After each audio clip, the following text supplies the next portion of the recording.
Hello, Section 14. Let's begin with a little bit of music, if we could. You'll see why I think it's important in a minute.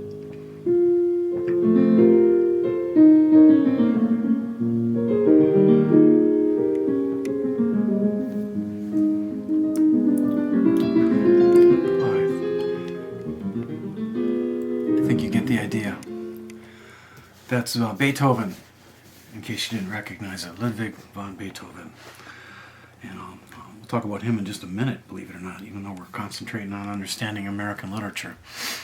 So this is kind of a companion video to the one I made a little while ago, a couple hours ago. I've taken my wife out to eat. She's gone off to yet another Good Friday service in St. Cloud at the cathedral, and I'm not all lented out, but I'm going to hold off on that one because we'll be in church tomorrow night and Sunday morning when the light comes. That's what we're all waiting for on this Easter weekend. Again, the busy month of April. I was thinking what I should do is go change my shirt, and then it'll seem like it's a different day. And even confessing that I'm had an idea that's stupid to you is stupid. So let's get going here. I have for some reason I've got nothing but Kevin Young books around me, which doesn't make any sense because I'm posting Maya Popa first and Kevin Young later on the 28th. I would just love to see you get to one of those readings. Again, Maya Popa 1 week from today on the 14th at noon in the Chalberg. And I know some of you don't live near the college, but some of you do. And on the 28th of April, I'll be introducing Kevin Young, who's getting a little bit fussy, but I'm not going to editorialize about that on the internet, am I?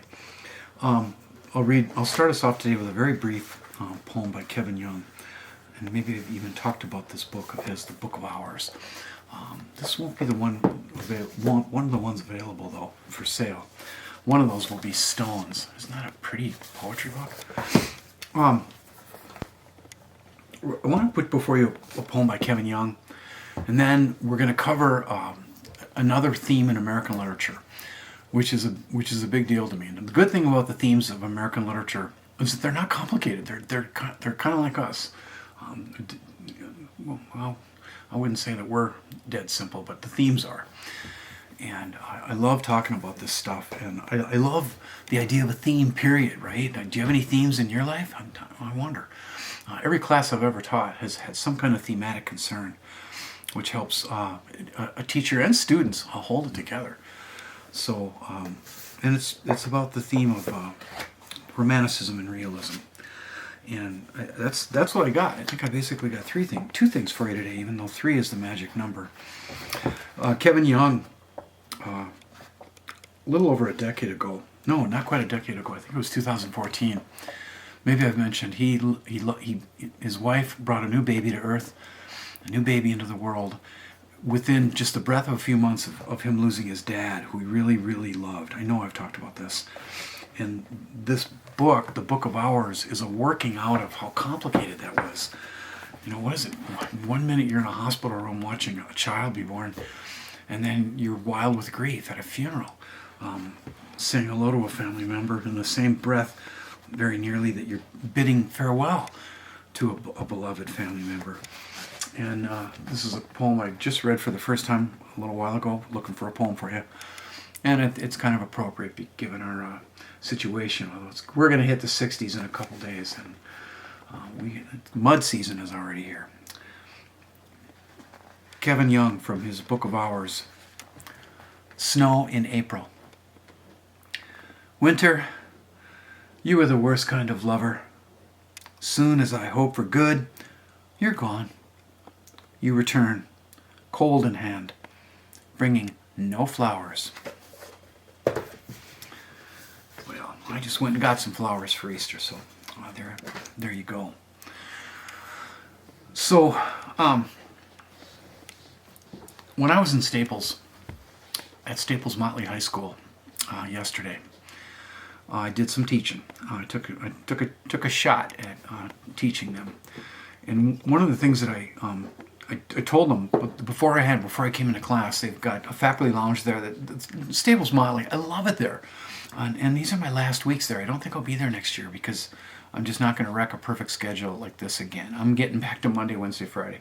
I'm not retiring, but I think I'm retiring from Staples Motley. It's been an extra gig. And it's really kind of a junky building. They can't float a bond in that town. So their high school's junk. And I was in the teacher's lounge. I told my students, looking for just a clear, tall glass that was straight on this, straight up and down. I told them I didn't find any glass, but I found some crackers, and I ate 3 of them, Ritz crackers, and I know that was wrong, and I'm saying that on the internet. What I wanted to do, I told them, was and I said, because I don't have a glass, you're going to have to imagine this. Let's imagine that I have a glass, and that I've filled it to the mid mark. And then I said, with this imaginary glass, for whom in this room is the glass half full? For whom is it half empty? And there's a smart kid off in the corner. Got fantastic hair, long hair.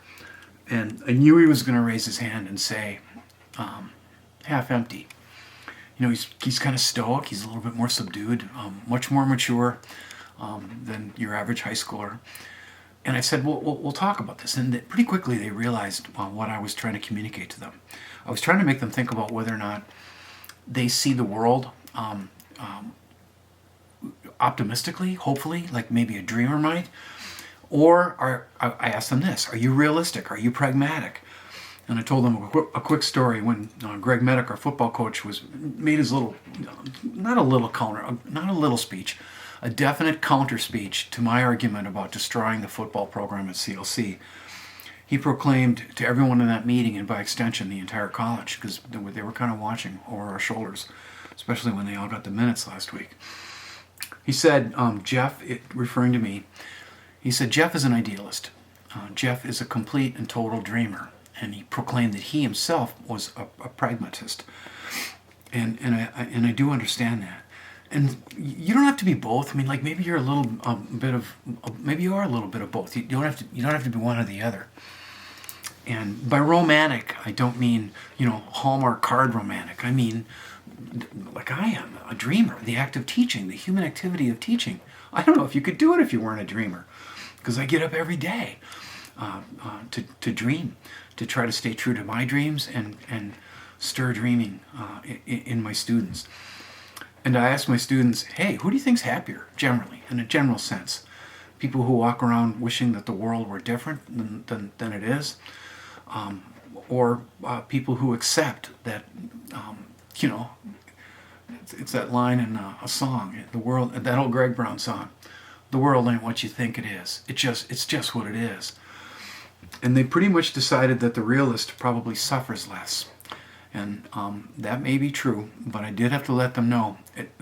I was talking real life there. In literature, you guys, the dreamer gets it every time. The dreamer is punished. So just to cut to the main thing that I want to talk about today, you probably know something about this. We have had 2 great periods in American literature. The period of the Romantic era, and then the realistic era. And there was a real sharp turn, and you probably have already guessed what it was. The Romantic period in art wasn't just confined to literature. I'm no expert on art history, but I love looking at paintings. I have thousands of them right on this computer, and I look at them all the time. I love going to galleries, and for centuries, we were romantic. We were hopeful. And here's some examples of American paintings that are romantic and hopeful, optimistic. And we have a period of music, particularly in Europe, that also was romantic. That's why I was having you listen to Beethoven when I started up our little video lesson today, the second of the day. I haven't done 2 in one day for you yet, but I'm doing that now. And look at Beethoven, right? He's the poor guy. He never was very lucky in love. He was always falling in love with the wrong woman. One of his students, he fell in love with his students. He fell in love with women who were married. He fell in love with women who were engaged. And to work it out, he just had to write some of the most extraordinary classical music for every possible instrument. And I love him a lot. And did that suffering help his art? I have no idea. In the United States of America, we had him, I've already mentioned, we had some romantic writers. I'm thinking of James Fenimore Cooper. You should, if you ever want to pick up and meet a peer hero, take on his complicated, densely written novel Last of the Mohicans of the Natty Bumppo series. Natty Bumppo was this hero man who just no impure thoughts whatsoever. Blaze in the West, Manifest Destiny, all that stuff. And I think of James Fenimore Cooper as a quintessentially romantic writer. And then we have Herman Melville. Also wrote a very dense writer with a very famous novel about the whaling industry called Moby Dick that begins with the famous line, "Call me Ishmael." Fantastic way to get a novel started. And then things changed rather dramatically. In 1861, I think the month was April. Actually, I have to double check that. The Civil War started up, and you guys, it was absolutely horrible. In the breath of 4 years, just a little over 48 months, over 500,000, 550,000 American boys, sometimes cousins versus cousins, died. Some of them brutally, right? For goodness sakes, they were fighting with bayonets. So when your musket ran out of ammunition, you were running around stabbing people with the bayonet mounted on the end of your gun. So I cannot overstate how dramatically that broke the heart of this country. And when that was over, so too was our interest in stories that had happy endings. All of a sudden, in the breath of just a few months, America's taste for art and for literature changed completely, and it began a period of writing and a way of thinking that is still with us, and that's the realistic period. Now, it doesn't mean that the Romantic period ended completely. If you pick up any novel, any American novel, you're going to see elements of Romanticism and elements of realism. And that is proven by the writer that helped us turn the corner. Not that I necessarily think that was a good idea. I got to bring him up again. Mark Twain wrote Huckleberry Finn, and that novel transformed this country. It is one of the most radical, one of the most censored, one of the most fought over, most controversial novels ever created. We're still fighting over it, and it just bridged the gap. Twain started that novel before the Civil War. Then he put it on a shelf for 8 years. He took it down once. He called it his boy's book. And I don't know if I believe him, because writers are notorious liars, but he told some journalists that more than once he thought of burning it, just getting rid of it. But when the Civil War ended, he returned to that novel, and he finished it. And that novel, among the problems with the novel, is that America just wasn't ready for it. There are moments in that novel that are completely romantic. Huckleberry, laying on Jackson's Island after he runs away from Pap. He's got it made. He's got a canoe full of food.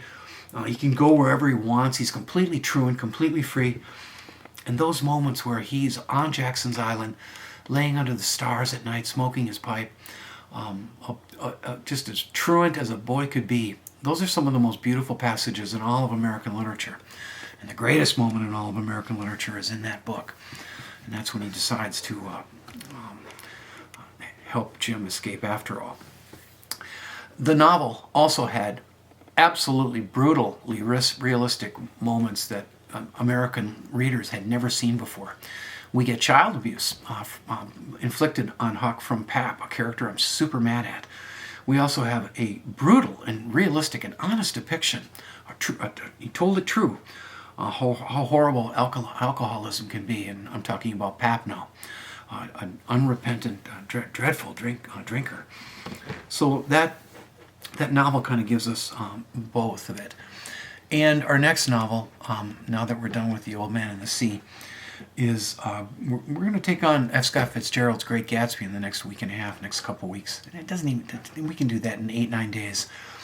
You will see in a hurry there that we have a character who is utterly realistic, and that's your narrator, Nick Carraway. And there's a character in that novel, his next door neighbor named Jay Gatsby, that I think it could be said, we can think about this later, he takes dreaming a little bit too far, and believe me, the dreamer gets it every time in American literature. On the last page, the dreamer is always destroyed, and the realistic character is walking into the sunset, almost to a story. Almost every poem, every play, every novel, every short story. The dreamer gets it. I'm sorry to report that to you. Whether it's well, maybe I'm wrong. Maybe Jay Gatsby will be okay this time. I'm at 15 minutes. There's no need to talk any further. I think I covered everything that I wanted to. I did. Sorry, I forgot. I'm getting a little bit forgetful. I did want to show you some very dramatic images, some beautiful photographs that I found of the original sin that we committed when we got to this paradise. I forgot, and I'll run them by you very quickly. One of our probably the biggest mistake this country's ever made was deciding that we should own human beings like machines and build an entire economy on their backs just so we could have blue jeans, right? That's why we shackled up I don't know how many people from a range of countries, largely in Western Africa. We are still trying to survive that. And I'm not sure if we've made any progress or not. It seems to me, at least in the last 3 years, we've taken steps backwards. And I've told you before, I'm just an English major. I fight racism with poetry. That's why I bring people from all over the world, all walks of life, all different ethnicities and perspectives. It's the best I can do. That's why I'm hosting Kevin Young. He might have a thing or two to say at the end of the month about racism. His beautiful books are all about how wonderful and how hard it is to be black in this country. And again, I hope you come to this poetry. I'm at 16 minutes. I think I've done what I needed to do. I hope you're well. Have a fantastic Easter. I'm doing, my wife wants, well, I don't want to go into it. I go after the green bean dish in the fall, and there's no need to start in on that now. I can wait till Thanksgiving. I'm doing a ham. I'm doing an au gratin potatoes with heavy cream, and probably a nice light salad, in spite of what my wife thinks, as much as I love her. Sometimes you just got to say, I'm making a salad. So I am. God bless you. Happy Easter.